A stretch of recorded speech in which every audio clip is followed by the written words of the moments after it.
ایک بادشاہ کا گزر ایسے علاقے سے ہوا جہاں لوگ سیدھا نہر سے ہی پانی لے کر پیتے تھے۔ بادشاہ نے آرڈر پاس کیا کہ عوام کی سہولت کے لیے ایک گھڑا بھر کر رکھ دیا جائے تاکہ ہر چھوٹا بڑا سہولت کے ساتھ پانی پی سکے۔ بادشاہ یہ کہہ کر آگے بڑھ گیا، شاہی حکم پر ایک گھڑا خرید کر نہر کنارے رکھا جانے لگا۔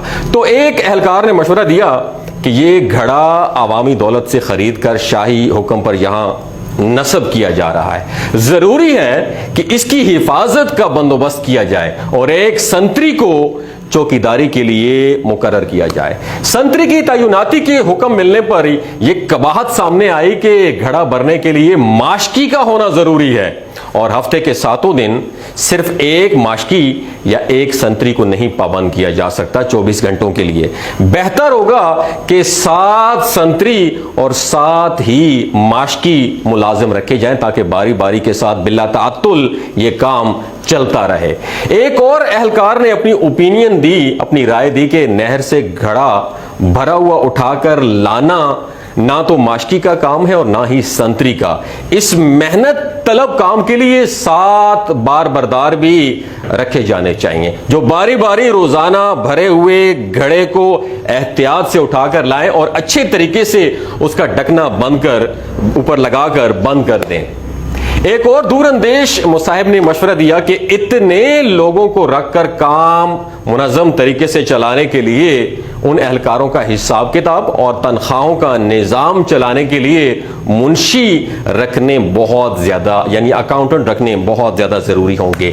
اکاؤنٹنگ کا ادارہ بنانا ہوگا، اکاؤنٹنٹ متعین کرنا ہوں گے، اور ایک ذو فہم اہلکار نے تو یہ مشورہ بھی دیا کہ اسی صورت میں یقینی بنایا جا سکتا ہے اس کو کہ ہر کام اچھے طریقے سے چل رہا ہے تو ان ماشکیوں، سنتریوں اور بار برداروں سے بہتر طریقے سے کام لینے کے لیے ایک ذاتی معاملات کا ایک شعبہ قائم کرنا پڑے گا۔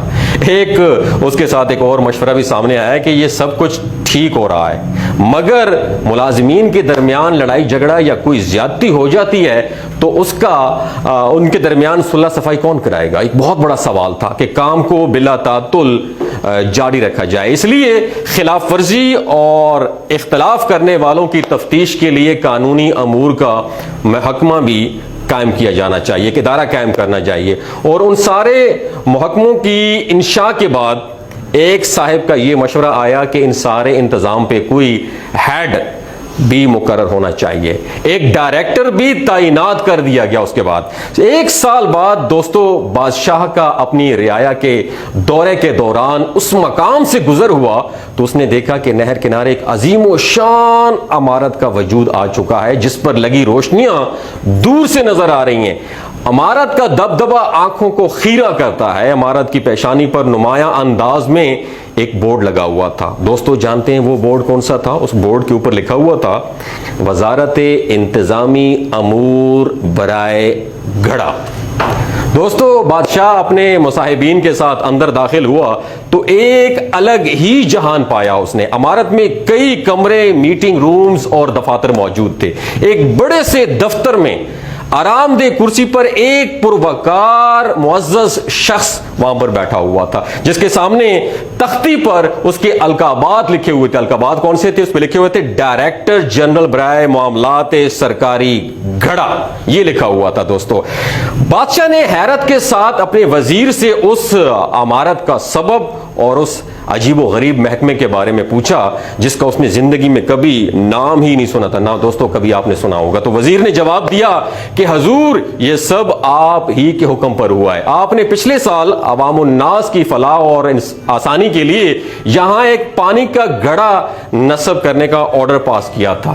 بادشاہ حیرت کے ساتھ باہر نکل کر اس گھڑے کو دیکھنے لگا جس کو لگانے کا اس نے آرڈر پاس کیا تھا۔ بادشاہ نے دیکھا کہ گھڑا خالی اور ٹوٹا ہوا ہے اور سامنے ایک بورڈ لگا ہوا ہے۔